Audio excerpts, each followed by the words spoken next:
Imagina esto, un dispositivo tan ligero y delgado que puedes llevarlo a cualquier parte, pero con el poder suficiente para reemplazar una computadora de escritorio. Apple lo hizo posible y por si no fuera poco, a un precio increíble. Bienvenido a Mobile World y el día de hoy te estaré comentando sobre el iPad de 9ª generación. Te hablaré sobre sus características, puntos a favor, en contra y si te conviene comprarlo o no. Así que no te pierdas de esta información y sigue viendo el video.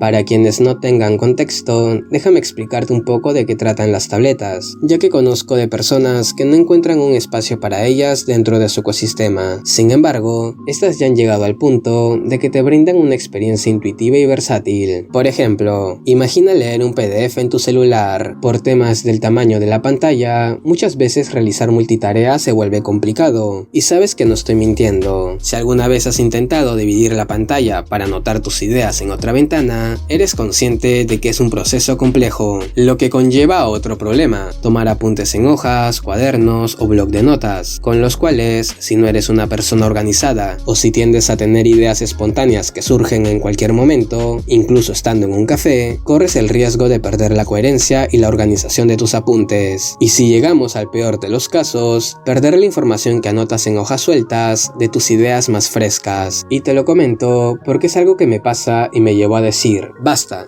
necesito una solución ya, por lo que me puse manos a la obra y comencé con la búsqueda de las posibles soluciones, siendo ahí en donde encontré las tablets, dispositivos diseñados para ofrecer una experiencia de navegación más cómoda, portátil y versátil. O bueno, eso es lo que dicen. Hace mucho tiempo tenía una tableta de Lenovo y no quedé muy convencido, por lo que tuve mis dudas, pero al ver cómo ha avanzado la tecnología en estos modelos, quedé sorprendido con los iPads de Apple, los cuales me asombraron con su interfaz intuitiva.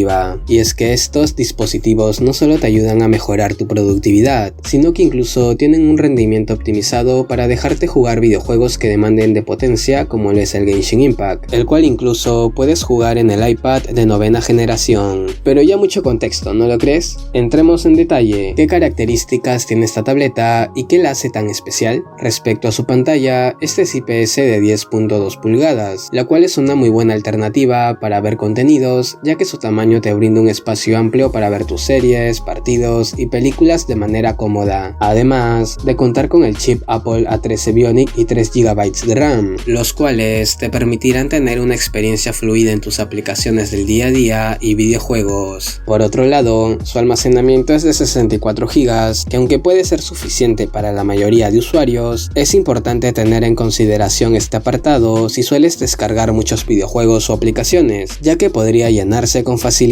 Y antes de seguir, ¿qué tal te está pareciendo el video? Recuerda que si te está gustando, no olvides de dar like, suscribirte y activar la campanita para que YouTube te notifique cuando suba un nuevo video. Además de que estas acciones ayudarían mucho a crecer el canal. Desde ya, muchas gracias por el apoyo y por estar viendo este contenido. Ahora sí, continuemos. Continuando, ¿cuáles son sus puntos a favor y en contra? Como principal punto a favor, considero que su precio, el cual es de $329 aproximadamente, siendo accesible si buscas iniciar en el ecosistema de Apple o si eres una persona que busca un dispositivo que le ayude a mejorar su productividad sin gastar demasiado. Además, gracias a su procesador, es un equipo fluido e incluye cargador en la caja. Por otro lado, como principal punto en contra tenemos su almacenamiento, y si bien es cierto que existe una versión con 256 GB, esta opción conlleva un aumento en el precio de $170 aproximadamente, el cual para el uso que planeo darle considero que excede lo que estoy dispuesto a invertir. Entonces, ¿conviene comprarlo o no? Por mi parte sí, siempre y cuando tengas en consideración que vaya a satisfacer alguna necesidad que tengas. En mi caso, lo encuentro muy versátil para leer, planificar y tomar notas, siendo esta la principal razón por la cual lo planeo comprar. Asimismo, otros posibles usos que le podrías dar es para consumir contenido multimedia, llevarlo a la universidad si eres estudiante, estudiante, como un dispositivo de apoyo, o si quieres iniciarte en el ecosistema de Apple sin invertir una gran cantidad de dinero. Pero ahora me gustaría conocer tu opinión. ¿Qué opinas de este modelo? ¿Has usado algún iPad antes? ¿Qué usos le dabas y en qué casos lo recomendarías? No olvides dejar tu opinión en los comentarios, que las estaré leyendo. Nos estamos viendo en un próximo video.